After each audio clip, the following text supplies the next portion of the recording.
Essa semana saiu na imprensa algumas notas dando conta que o ex-juiz Sérgio Moro e sua esposa irão se filiar ao partido Podemos para ser ele candidato a presidente da República e ela possivelmente a algum cargo no Legislativo, ou governo do Paraná, enfim.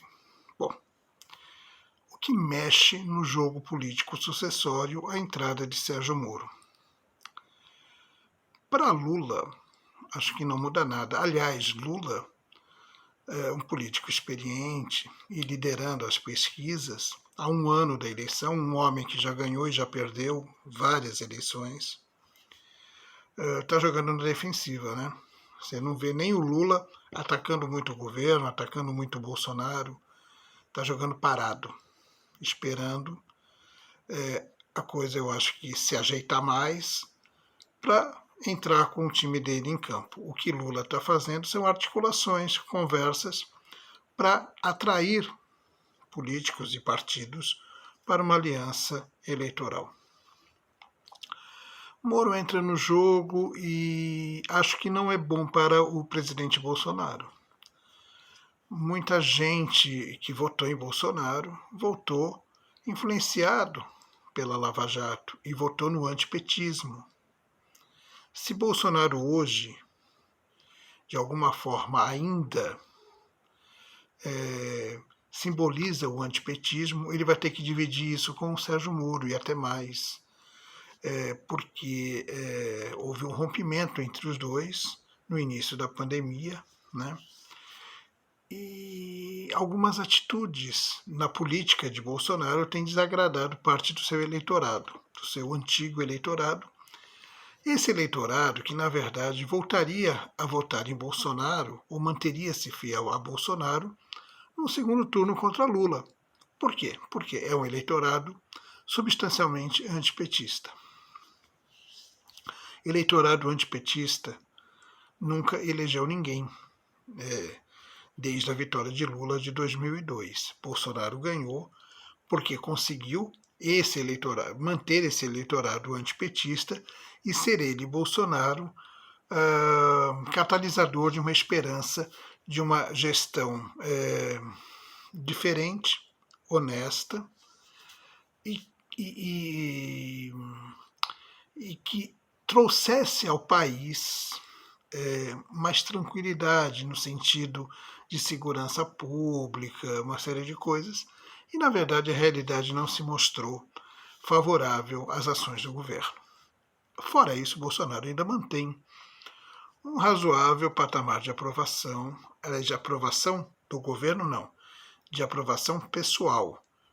Tem gente que gosta, se identifica com o presidente e não o abandona. Outros podem ou não ficar com ele e podem ir para Sérgio Moro. Moro, por outro lado, embaralha o jogo da chamada terceira via. Em relação à terceira via, podemos falar de Ciro Gomes. Ciro Gomes, na minha opinião, é um candidato que caminha para não ter nem 2 dígitos nessas eleições. É um homem inteligente, capacitado, mas que cometeu uma série de erros políticos até então e que ele procura de afogadilho corrigir esses erros, não consegue, perdeu espaço com a candidatura de Lula, a possível candidatura de Lula, com as anulações das condenações pelo Supremo. Quando o Supremo decidiu isso, na minha opinião, sepultou a candidatura do Moro. Moro deve fazer mais ou menos o que a Marina fez. Foi muito bem numa eleição, ficou em terceiro lugar. Foi para outra eleição como vice até do Eduardo Campos, que faleceu. Ela teve boa chance de vencer. Não venceu. E na outra eleição, em que ela já entrou num patamar alto, ela terminou com 2% de votos. Ciro Gomes entra aí com um patamar de 10, 12. Não acredito que cresça e acredito que caia isso. Então, a candidatura Ciro Gomes, ela, na minha opinião, está fadada ao fracasso. Ele tenta, obviamente, ali um alinhamento com o José Luiz da Atena, tal, uma jogada aí. Bom, E surge a tal terceira via, que possivelmente será liderada pelo candidato do PSDB, seja o Dória, seja o Eduardo Leite. Temos que aguardar a convenção do PSDB para novembro.